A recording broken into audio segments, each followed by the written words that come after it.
কেমনে বোঝাই তোরে, দেশের কথা মনে হইলে পরাণ আমার পরে।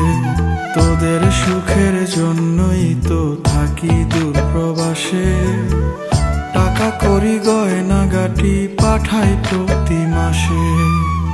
সত্যি কথা বলছি রে বউ, জানতে যদি চাস, বলবো শুধু বাইচায় আছি কইয়া জিন্দা লাশ।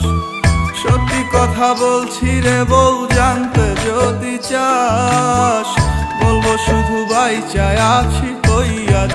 স্বামী যার বিদেশ থাকে সেই বোঝে কি জ্বালা, পাড়াপড়শি স্বজন